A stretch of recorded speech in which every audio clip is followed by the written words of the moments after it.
Hey there, Horne-Ellstrom here. Welcome to day 1719 of What Shift You Now, documenting the journey as I originally transitioned from the brick and mortar corporate world of businesses to the online world of business. In 2017, following my divorce, hopped online because I had always been curious about the internet and the online world.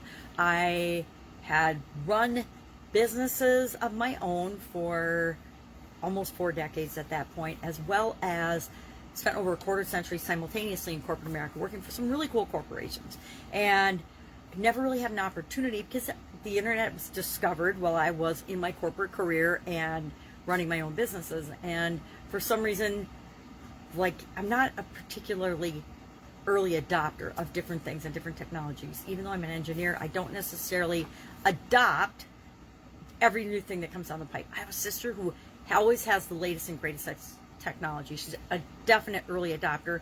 I am not that way at all. I look at things, I see how they play out, I pay attention to the positives and the negatives, balance those, and then make a decision whether I'm going to do something or not. And the internet was the same way. When the internet first happened, it was for people like me, nerdy engineers and scientists, who were using it to communicate with one another. And then it became this huge thing that has interacted with and impacted all of our lives. I've got a 1-year-old granddaughter, and she is already intuitively a little technological whiz. It's just mind-blowing to me how she can operate she's got an iPad. She can operate an iPad all by herself, except for putting in the security code. She can get into most of our phones, which is mind-boggling, but she can find and choose and pick different videos and things that she likes to watch.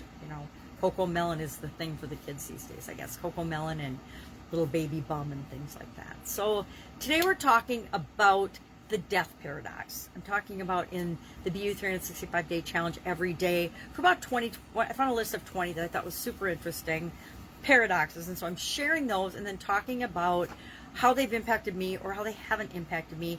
And this one today, the death paradox, is one I feel uniquely qualified to discuss since I did have a death experience, and obviously didn't stick. I'm here talking to you today, and if I were dead, I probably wouldn't be talking to you, or it might be a lot more ethereal. Anyway, I talked about and shared my experience in the annual challenge, as well as fear of death and ways we can overcome the fear of death. Our idiom for Supersize Your Business to go along with that is scared to death. And scared to death, of course, means very afraid. Comes from the author of, and the Sherlock Holmes, the Hound of the Baskervilles, when Charles Baskerville actually has a heart attack because he is psychologically under so much stress that he freaks out and dies, which I can actually relate to that as well. So we talked about that, and then in Supersize Your Business, I shared those 9 ways that you can overcome fear of death, or actually fear of anything else as well. And they're things that we know we've talked about before, so I won't cover them again. If you're curious, you can pop onto the Get Up and Go Challenge page, private group page, and you can listen to all of the day's challenges. All 281 days of the challenge are in there in order under Guide 15. We've got 15 guides in there. All the other challenges are in there too as well.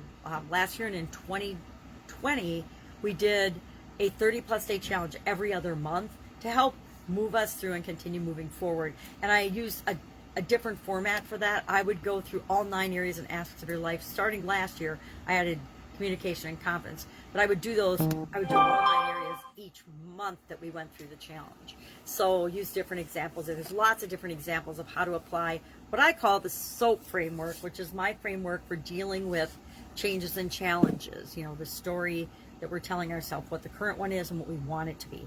That creates the gap that we need to fill with the other parts of the SOAP framework. O being options, what else is possible.